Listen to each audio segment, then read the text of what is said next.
Good morning everyone. Today we will discuss about effect of refraction and refraction.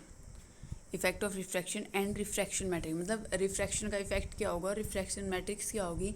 एक type से हमें refraction की matrix representation के बारे में पढ़ना है यहाँ पे। ठीक है, हमने मैट्रिक्स रिप्रेजेंटेशन देखी थी, हम पैराक्सिल रे को कैसे मैट्रिक्स की फॉर्म में रिप्रेजेंट करते हैं, कोऑर्डिनेट डिफाइन किए थे हमने। तो सेम केस यहाँ पे करना है, बस कंडीशन किसकी है, रिफ्रैक्शन की कंडीशन दी है इसने। कंसिडर कर लेते हैं कि मेरे पास जो ए बी है ये वाला, ये मेरे पास क्या है, एक स्पेरिकल सरफेस है और ये मेरे पास अगर स्पेरिकल सरफेस है ये क्या हो जाएगा, इसका कर्वेचर। तो मेरे पास ए बी क्या हो जाएगा, इसका रेडियस ऑफ कर्वेचर हो जाएगा स्पेरिकल सरफेस का।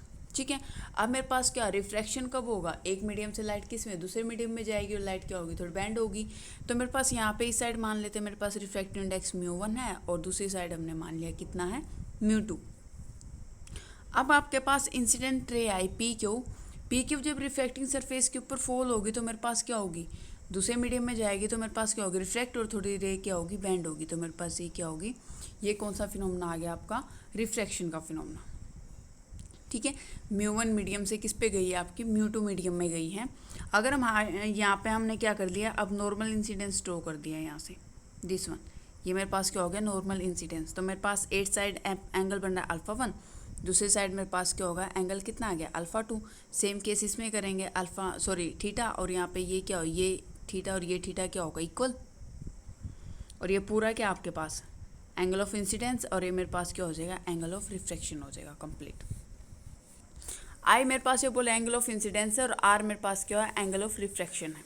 स्नेल्स लॉ के अकॉर्डिंग हमें पता है sine i by sine r किसके इक्वल होता है, μ2 बाई μ1, और μ1 क्या है, मीडियम के रिफ्रैक्टिव इंडेक्स है। लेकिन पैराक्सियल अप्रोक्सीमेशन ने स्टार्टिंग में बोला था एंगल क्या होगा आपके पास, स्मॉल। तो साइन आई किसके इक्वल हो जाएगा, आई के इक्वल, और साइन आर आपके पास आर के इक्वल हो जाएगा। तो क्या आ गया, I by R is equal to μ2 by μ1। Cross multiply करोगे I μ1 is equal to R μ2। अब आई को क्या लिखते हो, आई किसके इक्वल है, α1 प्लस θ1 के। तो हमने लिख दिया आई को α1 प्लस θ1। ऐसे आर मेरे पास α2 प्लस थीटा के इक्वल, तो मेरे पास ये क्या आ गया, α2 प्लस थीटा। ये मेरे पास क्या हो गया, एंगल डिफाइन करती है। अब हमें इसकी थीटा की वैल्यू चाहिए जो हमें फाइंड आउट करनी पड़ेगी। तो थीटा की वैल्यू कहीं से फाइंड आउट कर सकते हैं, हमने कंसिडर कर लिया, एक ट्रायंगल कंसिडर कर लिया, this one C Q dash, ये परपेंडिकुलर ड्रॉ कर देते हैं यहाँ पे।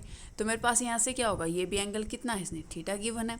तो मेरे पास अगर ये भी थीटा है तो मेरे पास क्या होगा, क्योंकि ये एंगल थीटा था इस वजह से ये भी एंगल क्या होगा, थीटा। ये दोनों क्या है, पैरेलल रेज है मेरे पास। ठीक है, तो मेरे पास क्या होगा, यहाँ से टेन थीटा की वैल्यू निकाल सकते हो। टेन थीटा किसके इक्वल होगा, बेस परपेंडिकुलर अपॉन बेस।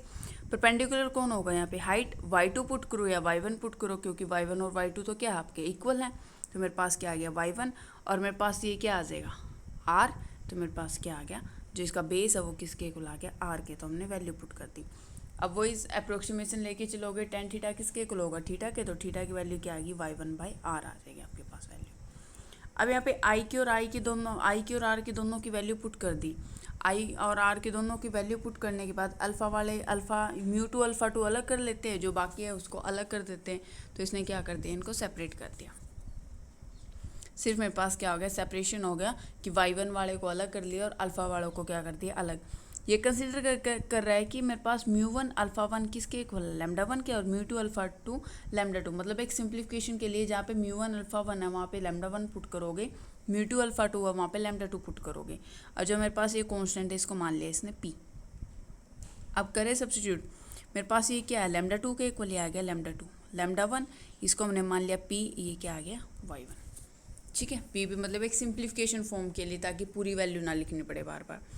अब हमें पता है p यहाँ पे क्या डिफाइन करेगा, power of refracting surface define करेगा। ठीक है, और हाइट हमें पता है दोनों बिफोर रिफ्रैक्शन और आफ्टर रिफ्रैक्शन क्या सेम। तो y2 किसके इक्वल है, y1 के। तो अगर इक्वेशन की रिप्रेजेंटेशन दे, इसको क्या लिख सकते हो, λ2। λ1 का कोफिशिएंट कितना 1 है, तो 1 लिख दिया। y1 का कोफिशिएंट -p है, -p लिख दिया। इस इक्वेशन में देखिए y2 है, λ1 प्रेजेंट ही नहीं है, तो इसका मतलब उसका कोफिशिएंट कितना है, 0। y1 का कोफिशिएंट कितना 1, तो मैंने 1 लिख दिया। अब इसको सिंपल मैट्रिक्स की फॉर्म में लिखोगे तो क्या आ जाएगा, λ2 y2 as it is 1 0 -p1, और साथ में कौन से चल रहा है λ1/1, इनको मल्टीप्लाई करोगे तो सेम आपके पास ये इक्वेशन मिलेगी।